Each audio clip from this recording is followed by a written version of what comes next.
আরে বন্ধু, তুই আইছস? বন্ধুর বোনের বিয়ে আর আমি আসবো না? তুই এত বড় লোক হইয়া আমার গরিব বোনের বিয়েতে আইছস, আমি অনেক খুশি হয়েছি। আরে বন্ধুর তুই কখনো ধরি গরিব হয় না কি রে? তুই আসলে অনেক বড় মনের মানুষ। আচ্ছা চল ভিতরে চল। দেখ সালমা কে আইছে।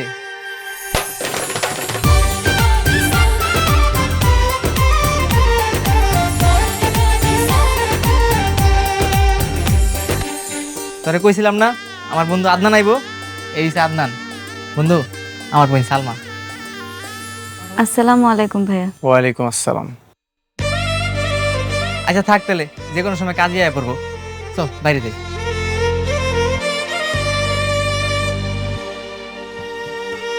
তোর বোন মার্শাল্লাহ অনেক সুন্দর, একদম পরীর মতো দেখতে। যে ছেলেটা তোর বোনকে বিয়ে করবে তো ভাগ্যবান পুরুষ। যদি সুযোগ থাকতো তাহলে আমি একবার চান্স নিতাম। কি যে কস না, দোয়া কর সব যাতে ঠিকঠাক হয়ে যায়। কথা ছিল মোটরসাইকেল দিবেন, বিয়ের আগেই আমি মোটরসাইকেল চাই, নাইলে এই বিয়ে হইব না। বিশ্বাস করেন ভাইজান, আমি লোন উঠাইতেছি, এক সপ্তাহের মধ্যে লোনটা হয়ে গেলে আপনার মোটরসাইকেল আমি কিনে দেবো। রাখেন মিয়া আপনার এই সব বিশ্বাসের কথা, এই সব কথা বাদ দেন। মোটরসাইকেল দিবেন, না হলে এই বিয়ে হইব না। আর একবার যদি বিয়ে হয়ে যায় আমি মোটরসাইকেল পামু? ভাইজান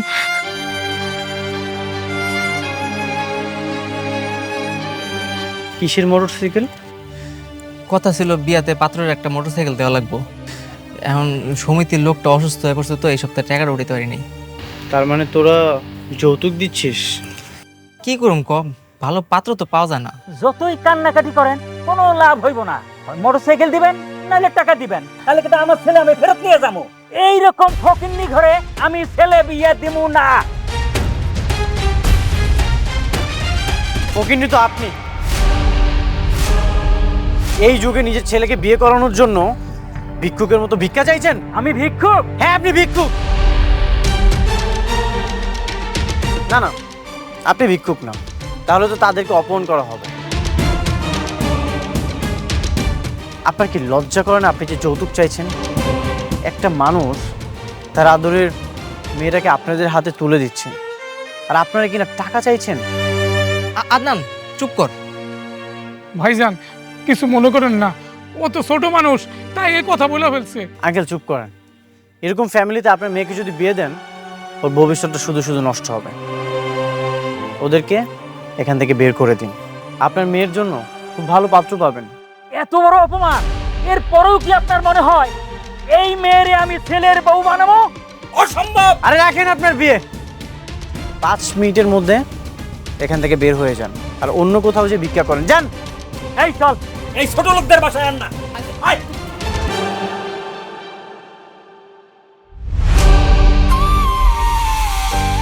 এটা কি হইলো? এইটা তুই কি করলি আদনান? তুই জানোস কত কষ্ট করে এই পাত্র ঠিক করছিলাম, আর তুই বিয়েটা ভাঙা দিলি। তুই আমাকে এত বড় ক্ষতি কেন করলি? আমি কোনো ক্ষতি করিনি। তোর বোনের বিয়ের জন্য অনেক ভালো পাত্র পাবে। পাত্র? আমার বোন এখন বিয়া করবো কে? কই পাবো পাত্র? মুখে ক যতটা সহজ, বাস্তবতাটা কিন্তু অত সহজ না। তুই করবি আমার বোনের বিয়া?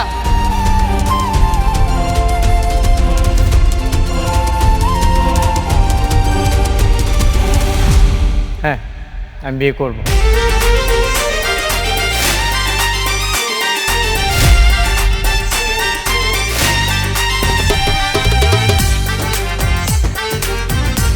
তোর বোনকে যখন প্রথম দেখেছিলাম তখন আমার অনেক ভালো লেগেছিল। দেখ, জন্ম মৃত্যু বিয়ে সব কিছু তো আল্লাহর হাতে। তোর বোনকে হয়তো আমার ভাগ্যে লেখা ছিল। তুই এত কোটিপতি বাবার সন্তান, তুই আমার গরিব বোনে কেন বিয়া করবি? আমি তাকে ভালোবাসতে চাই, সারা জীবন একসাথে থাকতে চাই।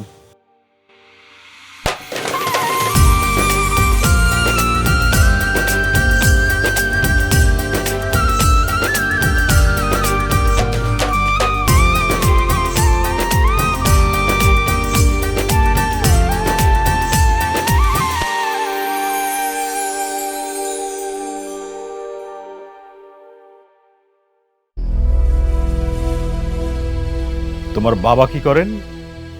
ওর বাবা আদনান, তুমি যাকে বিয়ে করে এনেছো সে কি কথা বলতে পারে না বাবা? যাকে প্রশ্ন করেছি তাকে কথা বলার সুযোগ দাও। বলো। মানে আমার আব্বাই, আমরা যে বস্তিতে থাকি এর পাশে যে বাজারটা আছে ওইখানে সবজি বিক্রি করে। বাহ, বিউটিফুল। আফতাব চৌধুরীর একমাত্র ছেলের শ্বশুর একজন সবজিওয়ালা। কি জঘন্য, কি বিশ্রী একটা ঘটনা ঘটিয়েছে তোমার ছেলে। বাবা, তুমি কিন্তু আমার ওয়াইফের সামনে তার বাবাকে অপমান করছো, এটা কিন্তু একদমই ঠিক না। চুপ করো তুমি। লাখ লাখ টাকা খরচ করে তোমাকে লেখাপড়া শিখিয়েছি, অথচ নিজের আত্মসম্মানটুকু তুমি শিখতে পারোনি। কি বলতে চাও তুমি বাবা? একটা বস্তি সবজিওয়ালার মেয়ে এই বাড়ির পুত্রবধূ হতে পারে না। তুমি আজই ওকে ডিভোর্স দিবে এবং ওর সবজিওয়ালা বাবার কাছে ফিরিয়ে দিয়ে আসবে। অসম্ভব।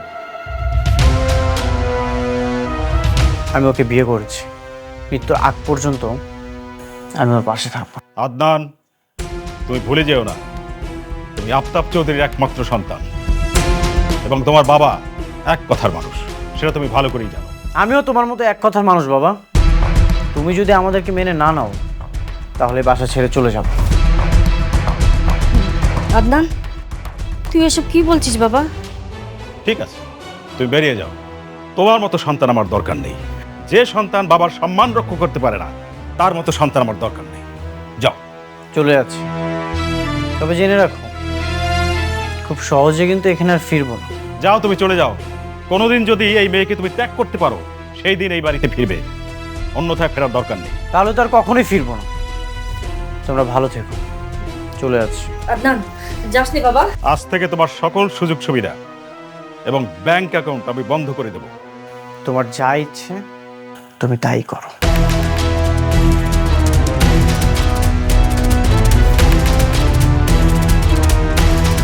দেখলে তো কত বড় বেয়াদব জন্ম দিয়েছো তুমি।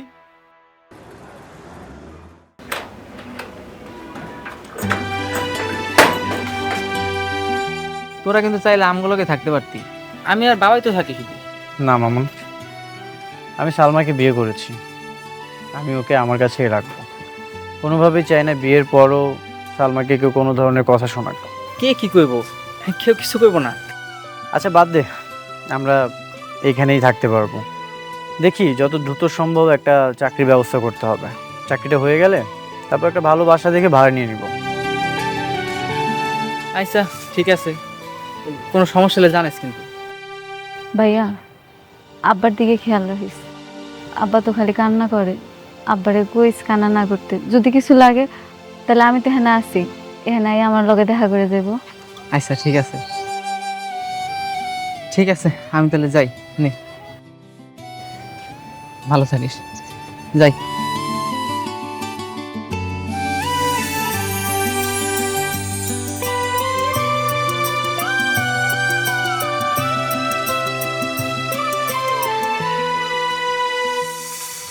আমার জন্য আপনার কত বড় ক্ষতিটা হয়ে গেল।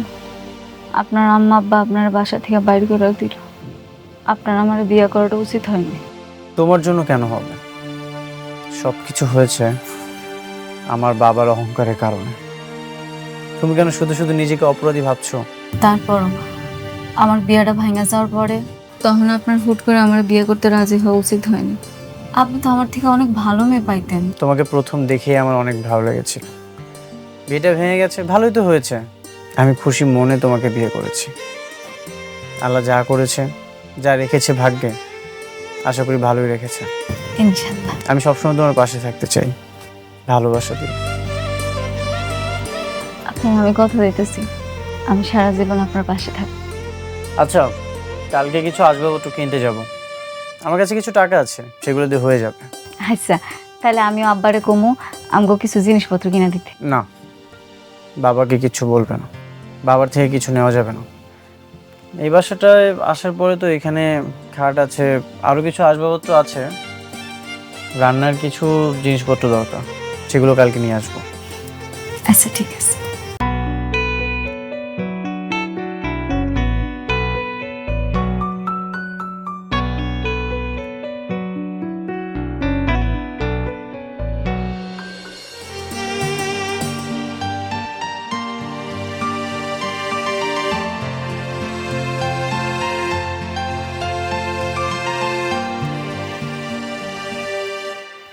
সালমা, এই সব কিছু নিয়েছি, আমার অনেক পছন্দ হয়েছে। আপনি কি পাঙ্কো এত কিছু কেন নিছেন? এত কিছু কি লাগবে আমগো? কি বলতেছো তুমি? আমাদের নতুন সংসার না, এগুলো তো আমাদের অবশ্যই দরকার। দেখো, একটাও কিন্তু অপ্রয়োজনীয় না। সবগুলো অপ্রয়োজনীয়। আপনি কেন বুঝতেছেন না? এখন আমাকে হিসাব করে চলতে হবে। তাই বলে আমাদের সংসারটা সাজাবো না? ভাইজান, আপনার হিসাব ঠিকই আছে। ভাবি মানে একটু বেশি কিপটা। না ভাইয়া, আমরা কিপটা না, আমরা গরিব। তা আল্লাহ বাঁচাইলে এই দিন আমগো থাকবো না। ওনার একটা চাকরি হয়ে গেলে আপনার দোকান থেকে সব কিছু নিয়ে যাবো, বেশি বেশি করে নিয়ে যাবো, কথা দিলাম। ঠিক আছে ভাবি। আচ্ছা, কি কি লাগবে দেখো। শোনেন, আমি আপনার বুঝায় বলতেছি। আমগো আপনি 2টা প্লেট দিবেন, 2টা চামচ, একটা কড়া দিবেন, আর হচ্ছে একটা ভাত রন্ধনের পাতিলা দিবেন। এই কটা দিলেই হবে। আচ্ছা ভাবি, ঠিক আছে, দিচ্ছি।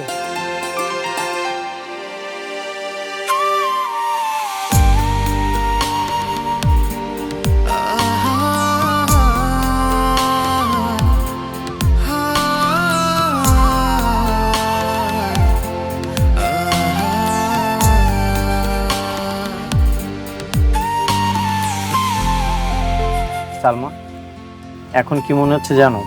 তোমাকে যদি আমি বিয়ে না করতাম তাহলে এত সুন্দর একটা জীবন আমি উপভোগ করতে পারতাম না। কেন? আপনি যে বড়লোক বাড়িতে ছিলেন, ওখানে সুখে ছিলেন না বুঝি?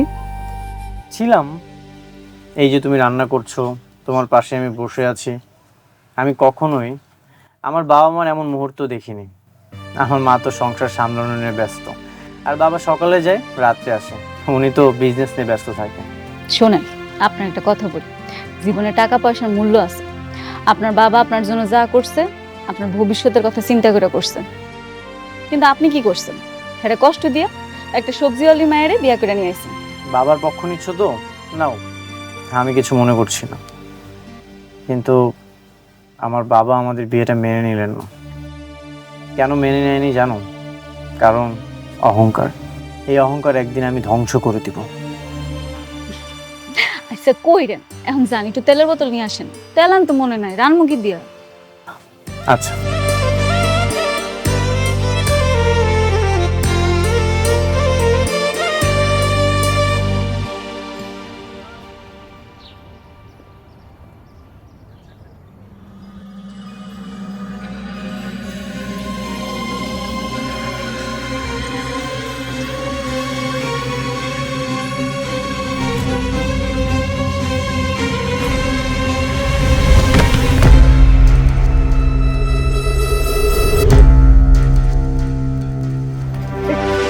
সালমা, সালমা, কি হয়েছে তোমার? ঠিক আছো তুমি? আমার মাথা জানি কেমন ঘুরাইতেছে, বাম পাশটা ব্যথা করতেছে মাথা। মাথা ঘোরাচ্ছে? বমি পাচ্ছে নাকি? হয় একটু একটু। গতকালকে তো বিয়ে করলাম, কি কোনো সুসংবাদ পাবো নাকি? আপনার কি মাথাটা ঠিক আছে? কি কইতেছেন এসব? তোমার মাথা ঘোরাচ্ছে, বমি বমি ভাব হচ্ছে, এটা তো তেমন একটা ভালো লক্ষণ না। চলো, তোমাকে এখনই ডাক্তারের কাছে নিয়ে যেতে হবে। না, আমি ঠিক হয়ে যাবো। বলেছি না, তোমাকে এখনই ডাক্তারের কাছে নিয়ে যেতে হবে। চলো তুমি। আচ্ছা ঠিক আছে, নিয়ে যাবেন। আগে রান্নাটা শেষ করি, আপনি আমার পাশে বসেন। যদি কিছু হয় আপনি আমার ধরেন। আচ্ছা। বিয়ে হয়েছে কতদিন? গতকাল। গতকালকে বিয়ে হয়েছে আর আজকেই চলে আসছেন প্রেগন্যান্সি টেস্ট করতে? না মানে ওর খুব মাথা ঘুরছিল, বমি বমি ভাব হচ্ছিল, সেই জন্য এসেছি। এটা তো কোনোভাবেই সম্ভব না। আপা, কি বলে আপনার হাজবেন্ড এগুলো? ম্যাডাম, আপনি একটু টেস্টের রিপোর্টগুলো দেখেন না, সব কিছু ঠিকঠাক আছে কিনা। অনেক সময় বিয়ের আগে প্রেমিক প্রেমিকা শারীরিক সম্পর্ক করে বিয়ে করে, সেক্ষেত্রে বিয়ের পরে প্রেগনেন্ট হওয়ার একটা বিষয় থাকতে পারে। আপনারা কি প্রেম করে বিয়ে করেছেন? না না, ওর সাথে প্রথম দেখাতেই আমার বিয়েটা হয়েছে। এর আগে আমরা কেউ কাউকে চিনতাম না। তাহলে বাচ্চার কথা কেন আসতেছে? আচ্ছা আপা, আপনার কি বিয়ের আগে কারোর সাথে কোনো রিলেশন ছিল? আই মিন তার সাথে শারীরিক সম্পর্ক? এগুলো আপনি কি কইতেছেন? বিয়ের আগে তো আমি ছেলেগুলোকে ঠিক মতো কথাই কইতাম না, আর শারীরিক সম্পর্ক তো অনেক দূরের কথা। ম্যাডাম, এই যে রিপোর্ট। আচ্ছা, ইউরিন টেস্টের রিপোর্ট চলে আসছে, আমি একটু চেক করে দেখি। হ্যাঁ, তুমি কোনো চিন্তা করো না, ভালো কিছুই হবে। তারপর একটু টেনশন লাগতেছে। আপনি প্রেগনেন্ট না, সব কিছু স্বাভাবিক আছে, কোনো সমস্যা নাই। আর বাচ্চা পেটে আসা এত সহজ না। কিন্তু ওর তো খুব মাথা ঘোরাচ্ছিল, বই বই ভাব হচ্ছিল, তাহলে এগুলো কিসের লক্ষণ? অনেক সময় বিভিন্ন কারণে এটা হতে পারে। আর আমি 2টো টেস্ট আরও লিখে দিচ্ছি, আপনি কালকে টেস্টের রিপোর্ট আমাকে অবশ্যই দেখায় যাবেন, ঠিক আছে? ঠিক আছে, ধন্যবাদ। চল।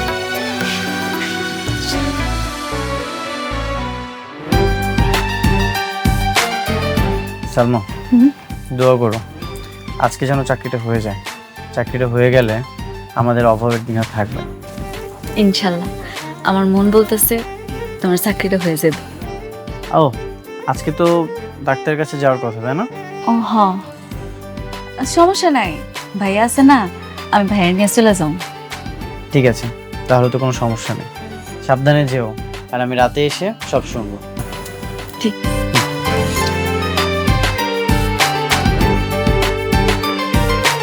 আসি।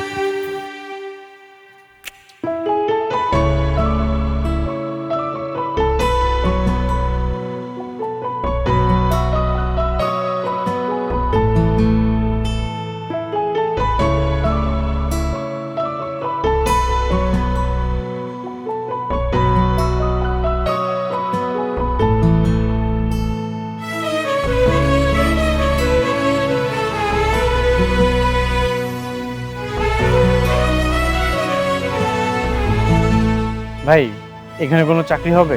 না ভাই, এখানে কোনো চাকরি হবে না।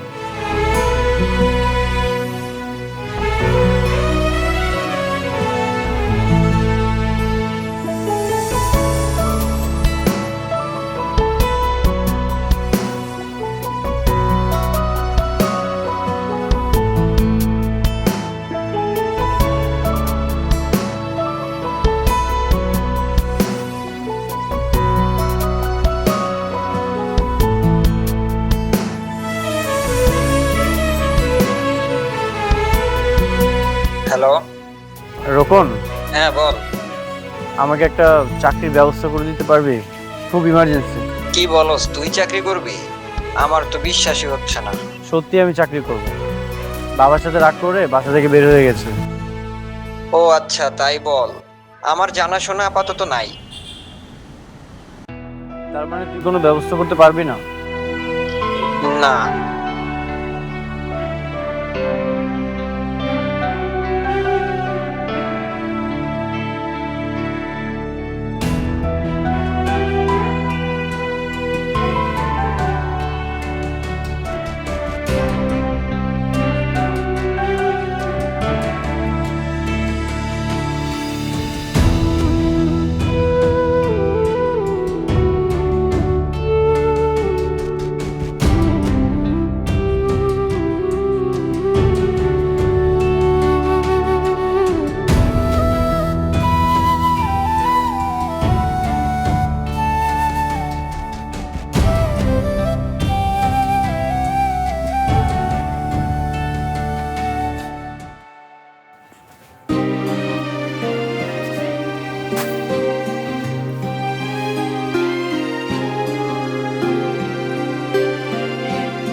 কি ব্যাপার, তোমার এমন দেখাইতেছে কেন? তোমার কি মন খারাপ? ইন্টারভিউ ভালো হয় নাই? ভাইয়ার নাম্বার দিয়ে কিন্তু ফোন দিছিলাম, ফোন তো রিসিভ করো নাই। তখন টের পাইনি। তারপর আমি এবার কল দিয়ে কথা বলেছি, ইন্টারভিউটা ভালো হয়নি। সত্যিই বাস্তবতা অনেক কঠিন। তুমি চিন্তা করো না, আল্লাহ ভরসা একটা না একটা ব্যবস্থা হয়ে যাবে। একটা না একটা ব্যবস্থা হবে। সালমা, তুমি ডাক্তার দেখিয়েছিলে? ডাক্তার কি বলেছে? হ্যাঁ, ডাক্তার কইছে যে শরীর একটু দুর্বল, তো এই জন্য মাথা ঘুরান দিছে, ঠিক হয়ে যাবে। যাক, তাহলে তো ভালো, কোনো সমস্যা নেই। একটা কথা, বলো। কালকে যে আমরা এত কিছু কিনলাম, চাল তো কিনতে মনে নাই, সকালবেলা যে রান্না করবো বাসায় তো চাল নাই। তুমি চিন্তা করো না, কালকে একটা ব্যবস্থা হবে। আচ্ছা, তাহলে তুমি হাত মুখ ধুয়ে ফ্রেশ হয়ে নাও, আমি তোমার খাওয়ানোর ব্যবস্থা করি।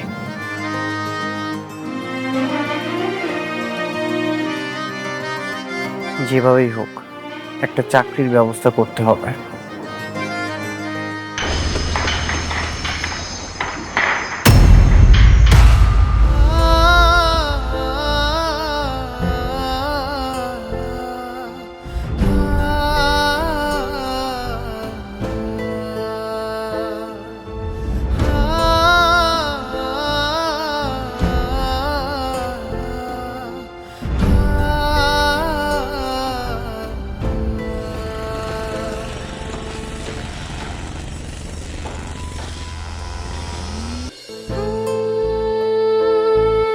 থাক, আর লুকাই দেবো না, দেখছি আমি।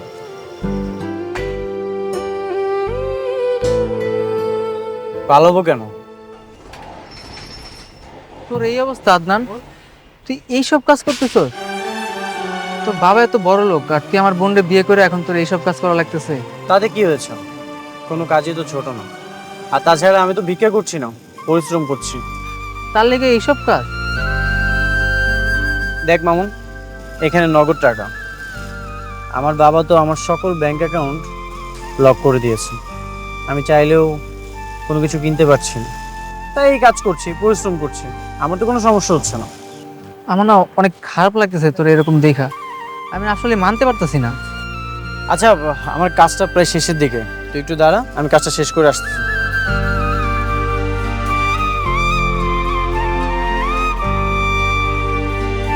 সালমা, সালমা। আরে ভাইয়া, দুই বন্ধু দেখে এক লগে, ভালোই হয়েছে। ভাইয়া ভিতরে আয়, খাওয়ার ব্যবস্থা করি। না রে সালমা, খামো না, তোর একটা কথা কইতে আইছি। কি কথা ভাইয়া? আজকে আদনানে দেখলাম রড সিমেন্টের কাজ করে সংসারে টাকা ইনকাম করতেছে। আমি দেখে অনেক অবাক হয়েছি। ও কত বড় লোকের ছেলে, ওর বাবার কোটি কোটি টাকা, আর ও কিনা এইসব কাজ করতেছে। বাদ দে না দোস্ত, খামারটা কেন বলতেছোস? কাজ তো কাজই। বন্ধু হইয়া বন্ধুর কষ্ট দেখতে অনেক খারাপ লাগে, আর তোর এই পরিণতির জন্য আমরাই দায়ী। কি যে বলস, তোরা কেন দায়ী হবে? ভাইয়া ঠিকই কইছে, সব দোষ আসলে আমার। আপনি একটা কাজ করেন না, আপনি আমার ডিভোর্স দিয়ে আপনার আম্মা আব্বার কাছে চলে যান, গিয়া কইবেন আপনি আমার ডিভোর্স দিয়েছেন, দেখবেন ওনারা আপনার ঠিক মাইনা নিব। সালমা, আর কখনো এই কথাটা মুখে নিবে না। আমরা মৃত্যুর আগ পর্যন্ত একসাথে থাকবো। যা কষ্ট করো দরকার সব কিছু করো। আপনি কেন বুঝতেছেন না? এখানে থাকলে আপনার জীবনটা শেষ হয়ে যাইব। হোক শেষ, তাতে কোনো সমস্যা নেই। আমরা বাঁচতে হলে একসাথে বাঁচবো, আর মরতে হলেও একসাথে।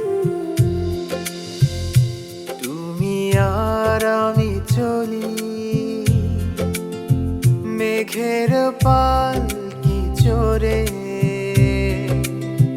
গল্পেরা সব ডানা মেলে রঙিন এই শহরে। হাজার বছর কাটুক না হয় এভাবে হাত ধরে, ভালোবাসা অমর থাকুক হৃদয় গহীনে। একটুখানি থেকো পাশে, মন যে তোমায় ভালোবাসে। ভাই, শাড়িটা লাস্ট কত টাকা রাখতে পারবেন? যদি আমাদের বাজেটের মধ্যে হয় তাহলে নিব। ভাইয়া এটা লাস্ট 4,500 টাকা রাখা যাবে।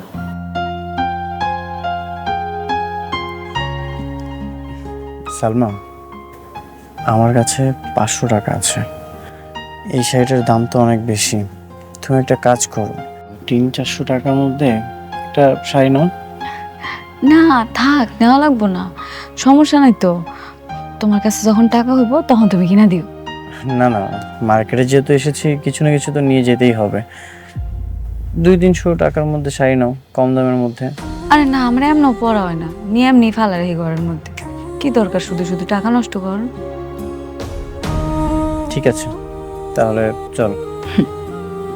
কি হলো ভাইয়া, নেবেন না?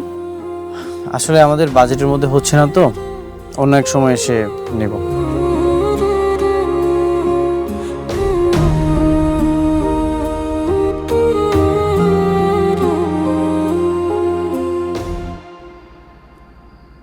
সালমা, আজকে তোমাকে শাড়িটা কিনে দিতে পারলাম না, মন খারাপ করো না।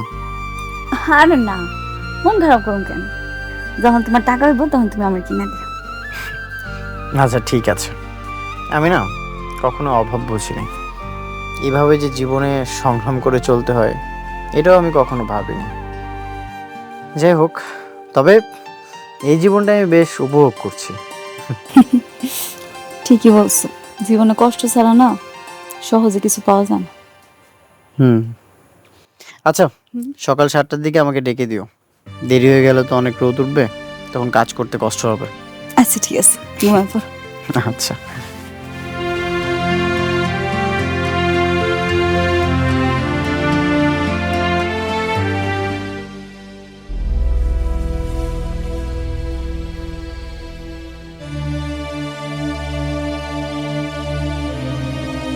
কেমন আছো মারিয়া? ভালো, কিন্তু কে আপনি? তুমি আমাকে চিনবা না, কিন্তু আমি তোমাকে খুব ভালো করেই চিনি। আপনার আসল পরিচয়টা দেন তো, কে আপনি? আমার আসল পরিচয় জানার আগে দেখো তো এই শাড়িটা চিনো কিনা। এটা তো ওই যে ওই শাড়িটা যেটা আমরা পছন্দ করছিলাম না? একদম ঠিক ধরছো, এটা তোমার পছন্দের শাড়ি, আর আমি তোমার জন্য আনছি। আপনি আমার জন্য আনছেন মানে? কে আপনি? আমি নোমান, অনেক আগে থেকেই তোমাকে পছন্দ করি, বাট তোমাকে বলা হয় নাই। এরপর একটা জরুরি কাজে ঢাকার বাইরে গেছিলাম, এসে শুনি তোমার বিয়ে হয়ে গেছে। কি কইতাছেন এসব? আপনারা তো এই এলাকা আগে দেখছি বলে আমার মনে হয় না। আপনি আমারে কেমনে চিনেন? আরে ওইসব অনেক কথা, পুরাতন কথা বলে এখন লাভ নেই। তুমি এখন শাড়িটা নিলে আমি অনেক খুশি হব। না, আপনি দিলে আমি নিমু কেন? বন্ধু ভেবে, ভালোবাসার মানুষ তো হতে পারি নাই, বন্ধু তো হতে পারি, তাই না? কিন্তু প্লিজ মারিয়া, কোনো কিন্তু না, তুমি নিলে আমি খুব খুশি হব।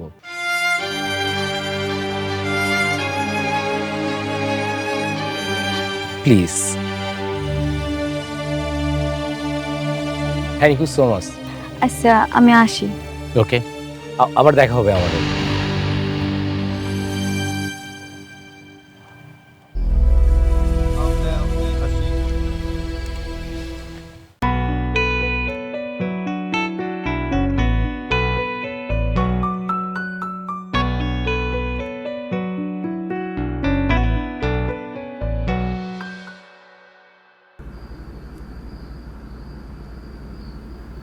দেখো তো এই শাড়িটা আমারে কেমন দেখাইবো, মানাইবো না আমারে? এটা তো দোকানের শাড়ি, এটা তুমি কোথায় পেয়েছো? নিশ্চয়ই বাবার থেকে টাকা নিয়েছো, তাই না? না না, আব্বাই দেয় নাই। আর আব্বা এত টাকা কই পাইবো? এই শাড়িটা আমি গিফট পাইছি। গিফট করেছে? কে? আমি চিনি না। হ্যাঁ নাকি আমার অনেক আগে থেকেই চিনে, আমার নাকি পছন্দ করে। আজকে হঠাৎ করে রাস্তায় দেখা হইলো, তারপর আমার শাড়িটা ধরে দিছে। বাইরে একটা অপরিচিত মানুষের কাছ থেকে তুমি শাড়ি গিফট নিয়েছো? সে তোমাকে পছন্দ করে তাই? হ্যাঁ নিছি, কেন কি হয়েছে? কি হয়েছে মানে? তুমি কি ভুলে গেছো তোমার হাজবেন্ড আছে, তোমার সংসার আছে? জানি তো। তুমি কি রাগ করছো? রাগ করবো না তো কি করবো? নিজের হাজবেন্ড থাকতে তুমি অন্য একটা ছেলে থেকে গিফট নিয়েছো। আচ্ছা, আমি ইনকাম কম করি তাই? আশ্চর্য, তুমি আমার সাথে রাগ দেখাইতেছো কেন? এমনি চিৎকার করতেছো কেন? আমার ভুলটা কোন জায়গায়? জিনিসটা তো আমার পছন্দ হয়েছে, আর সে যখন দিছে আমি না করি কেমনে? তুমি কও। না করবে কিভাবে মানে? তুমি কালকে যেই শাড়িটা দিয়ে আসবে। আমি তো নিয়ে আনিছি শাড়িটা। গিফটের জিনিস মানুষ ফেরত দেয় কেমনে? যেভাবে নিয়েছো ঠিক সেভাবেই দিয়ে আসবে। আমি কিছু জানি না, কিচ্ছু শুনতে চাই না। দেব না ফেরত, দেখি তুমি কি করতে পারো।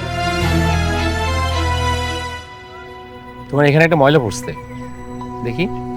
আরে না না, দেখি না।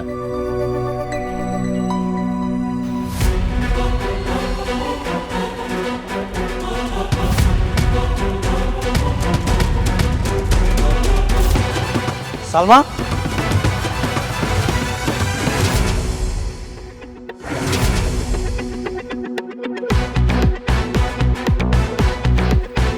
ও তোমাকে শাড়িটা গিফট করেছিল? শাড়িটা কি ফেরত দিতে এসেছো? না, এমনি দেখা করতে আসছি ওনার সাথে। দেখা করতে আসছো মানে? তোমাকে না আমি বলেছিলাম শাড়িটা ফেরত দেওয়ার জন্য? কেন রে ভাই, ও শাড়ি কেন ফেরত দিতে যাবে? একটা মানুষের শখ থাকতে পারে না যে সুন্দর একটা শাড়ি পরার? আমি আমার ওয়াইফের সাথে কথা বলছি, তুমি এখানে কথা বলার কে? উনি ঠিকই বলছে, উনি আমার শখ কইরা শাড়িটা দিছে, আমি কেন পরবো না? আমি অবশ্যই শাড়িটা পরবো, আমি শাড়ি ফেরত দিব না ওনারে। সালমা, তুমি সামান্য একটা শাড়ির জন্য আমার সাথে ঝগড়া করতেছো? সামান্য শাড়ি মানে? আরে এই সামান্য শাড়ি তো তুমি তার কিনে দিতে পারো না। আমার বোঝা শেষ, তোমার সাথে থাকলে এর জীবন একদম শেষ। কোনো জীবনের স্বাদ আহ্লাদ কোনো কিচ্ছু থাকবে না। আমি কি পারি না পারি সেটা আমি খুব ভালো করেই জানি। সালমা, তোমার জন্য আমি সব কিছু ছেড়ে চলে এসেছি, এত কষ্ট করে সংসারটা চালাচ্ছি, আর তুমি পরকীয়া করছো? হ্যাঁ করতেছি, আমি বুঝতে পারছি। তুমি সামান্য শাড়ির জন্য আমার সাথে যে ব্যবহারটা করলা, ভবিষ্যতে তুমি আমার লগে আরো খারাপ ব্যবহার করবে। তুমি তোমার রাস্তা মাপো, আর আমি আমার ব্যবস্থা করব। ব্যবস্থা করবে মানে? তুমি কি আমার সাথে থাকবে না?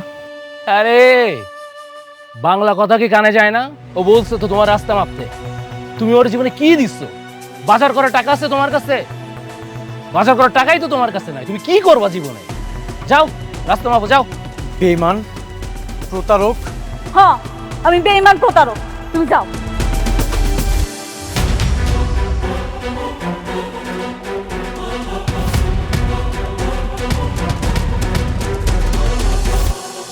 আমি আগেই জানতাম এই ছোট লোকগুলো ভীষণ লোভী হয়। ওরা যখন দেখেছে যে তুমি বড় লোকের ছেলে, তখন তোমাকে ভুলিয়ে বালিয়ে লোভ দেখিয়ে বিয়ে করেছে। আবার যখন দেখেছে তোমাকে বাড়ি থেকে বের করে দেওয়া হয়েছে, তখন তোমার হাত ছেড়ে অন্যের হাত ধরে চলে গেছে। আমি ভুল করেছি বাবা, সরি। ডোন্ট ওয়ারি মাই সান, তুমি দ্রুত আমার অফিসে জয়েন করো, কাজের মধ্যে ঢুকে পড়ো। কিছুদিন সময় লাগবে, আমার মানসিক অবস্থা ভালো না। ঠিক আছে, কিন্তু বেশি সময় নিও না।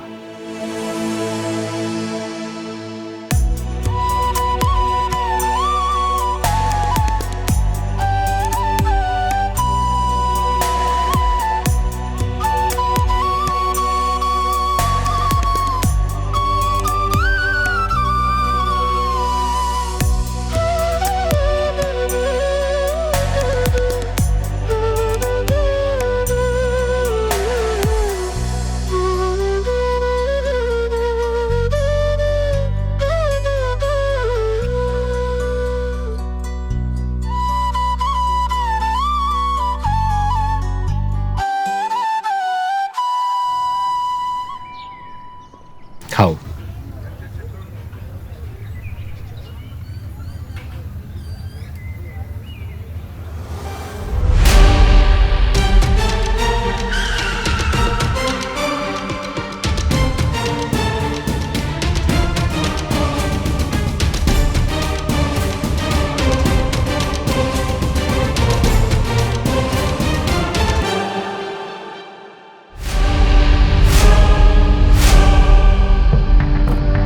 কিরে ক্যারেক্টারলেস, তোর তাহলে এমনই রূপ, মেয়ে পটিয়ে প্রেম করা? মানে কি বলতেছেন আপনি? সেটা এই ক্যারেক্টারলেসটাকে জিজ্ঞাসা করো। আর কত মানুষের সংসার ধ্বংস করবি তুই? আপনি আমার সাথে ভদ্রভাবে কথা বলবেন। তুই কি ভালো ব্যবহার পাওয়ার যোগ্য? আমার সাজানো গোছানো সংসারটা তুই ধ্বংস করে দিয়েছিস। তোকে তো আমি ভাইয়া ছাড়ুন। শুনুন, ওর কোনো দোষ নেই, সব দোষ সালমার। সালমাই মিথ্যা অভিনয় করতে বসছে, আর সালমা আমার বান্ধবী। মানে? আমি তোমাকে বলেছিলাম যে এই সব ঝামেলার মধ্যে আমি জড়াতে চাই না। দেখছো এখন কি হইলো? ভাইয়া, সালমা একটা কঠিন রোগে ভুগতেছে, ওর ব্রেন ক্যান্সার। আপনি ওকে ভালোবাসেন, তাই ও সরাসরি কিছু বলতে পারেনি। আপনি যাতে ওকে ভুল বুঝে চলে যান, এর জন্য এই অভিনয়টা করা। ভাইয়া, আপনার স্ত্রী আপনাকে ঠকায় নাই, সে ভাগ্যের কাছে পরাজিত হয়ে আপনার সাথে এটা করছে। তার মানে সালমা ভাগ্যের কাছে পরাজিত হয়ে এতদিন মিথ্যা অভিনয় করেছে।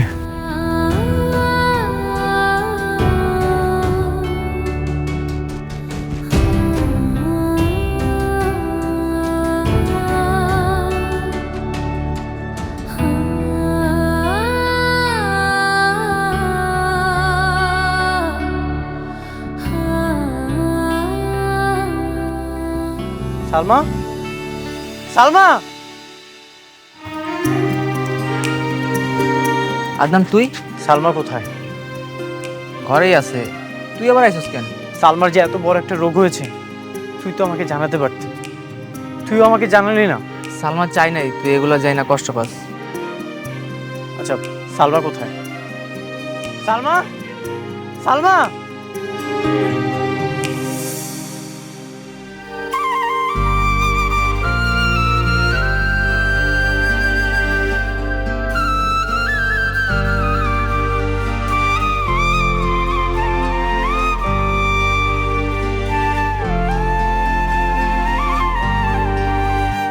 কেন এমনটা করলে? আমি কি তোমার কষ্টটা ভাগ করে নিতে পারতাম না? তুমি জানো না আমি তোমাকে কতটা ভালোবাসি। কেন মিথ্যা অভিনয় করেছো? কেন তুমি আমাকে ভুল বোঝালে? তুমিও তো আমাকে জানাতে পারতে। আসলে তুমি আমার মায়া এতটা জড়াই গেছিলা, আমি না অনেক ভয় পাইতেছিলাম। তুমি যদি জানতে পারতো আমার একটা কিছু হয়ে যাইব, তখন তুমি সহ্য করতে পারতা না। তাই বলে সব কষ্ট নিজে বুকে চেপে ধরে রেখে আমাকে তুমি দূরে সরিয়ে দিবে? আমি আর বাসুম কয়দিন গো, মায়া ভাড়া লাভ আছে। দেখো, তোমার কষ্ট দিয়ে আমি কিন্তু সুখে নাই।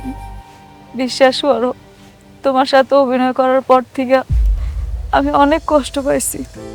আমি একটা রাত্রও ঘুমাইতে পারিনি। আমি তোমাকে অনেক ভালোবাসি। তুমি যতদিন বাঁচবে আমি তোমাকে আগলে রাখবো, আমার কাছে রাখবো। কথা দাও তুমি আমার সাথে সব সময় থাকবে। কথা দিলাম, যে কয়দিন বাঁচি তোমার সাথে বাঁচব, মরতে হলো তোমার বুকেই মরণ।